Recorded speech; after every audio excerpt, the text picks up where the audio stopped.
Hi friends, welcome to our channel. మన జీవితంలో చాలా కష్టమైన పరిస్థితులు రావచ్చు.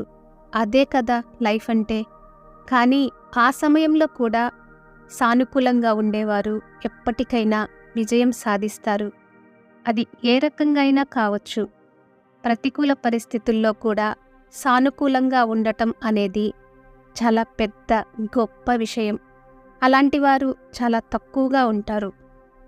మన జీవితంలో మనం ఎక్కువసార్లు పోరాడేది ఎవరితో తెలుసా? మన శత్రువులు అనుకుంటున్నారేమో. అది చాలా పొరపాటు. మనం ఎక్కువసార్లు పోరాడేది మనతోనే. మన మనస్సు మన అవసరాన్ని అధిగమించడానికి పెద్ద యుద్ధమే చేయాల్సి వస్తుంది. ఎదుటివారినైనా సులభంగా జయిస్తామేమో, కానీ మనల్ని మనం జయించడం చాలా కష్టం. అలా మనం పూర్తిగా మన చేతిలో ఓడిపోయినప్పుడు మాత్రమే మనం సానుకూలంగా ఉండగలుగుతాము. ఎవరి జీవితం సజావుగా సాగదు. ఇది అందరూ అర్థం చేసుకోవాల్సిన విషయం. వాళ్ళకేంటి, బాగుంటారు అనుకోవడం చాలా సులభం. కానీ వాళ్ళ జీవితంలోకి వెళ్ళి చూస్తేనే తప్ప తెలియదు వాళ్ళకి ఏమి సమస్యలున్నాయో. కాబట్టి మనకి మాత్రమే కష్టాలున్నాయనుకొని కుంగిపోకండి. మనం చాలా ఇబ్బందులను ఎదుర్కోవలసి ఉంటుంది, కష్టపడాల్సి ఉంటుంది.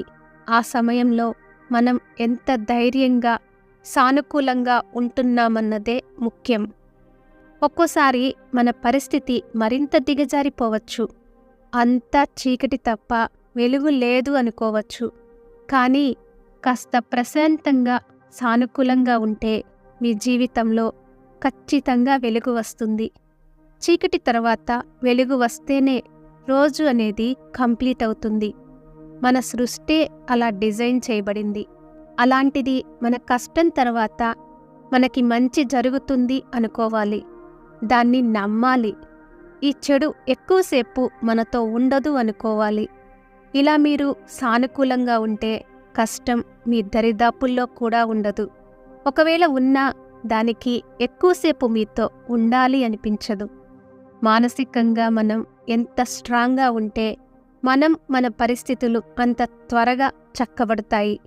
ఒక్కోసారి శారీరక బలం కన్నా మానసికంగా బలంగా ఉండటమే ఎంతో ముఖ్యం. కష్టం వచ్చినప్పుడు మీరు ఏడుస్తూ మిమ్మల్ని లేదా ఎదుటివారిని తిట్టుకుంటూ తిండి తిప్పలు మానేసి బాధపడుతూ ఉంటే మీ కష్టానికి బలం ఎక్కువైపోతుంది. మీరు చేసే ఈ పనులు మీ కష్టానికి బూస్టప్ ఇస్తాయి. అయితే మీరు పీకల్లోతు కష్టాల్లో ఉన్న సానుకూలంగా ఉంటూ జరిగేదాన్ని ఎవరు ఆపలేము అనుకుంటూ మీ పని మీరు మంచిగా చేసుకుంటూ పోతే ఆ కష్టానికి కూడా చాలా కష్టంగా ఉంటుంది. అప్పుడు అది వేరే వాళ్ళని వెతుక్కోవడంలో బిజీగా ఉంటుంది. కాబట్టి మీ కష్టాలు మిమ్మల్ని కృంగతీస్తున్నాయన్న సమయంలో మీరు మీ పనుల్లో మునిగిపోండి. ఏ ఇబ్బంది మిమ్మల్ని ఏదీ చెయ్యదు అనుకోండి. ఒకవేళ ఏమైనా జరిగినా మీరు దాన్ని ఖచ్చితంగా భర్తీ చేసుకోగలరని భావించండి. మీకు ఖచ్చితంగా మంచే జరుగుతుంది. అదే మీకు సక్సెస్ను తెచ్చిపెడుతుంది. Thank you for watching. For more interesting videos, please like and subscribe our channel.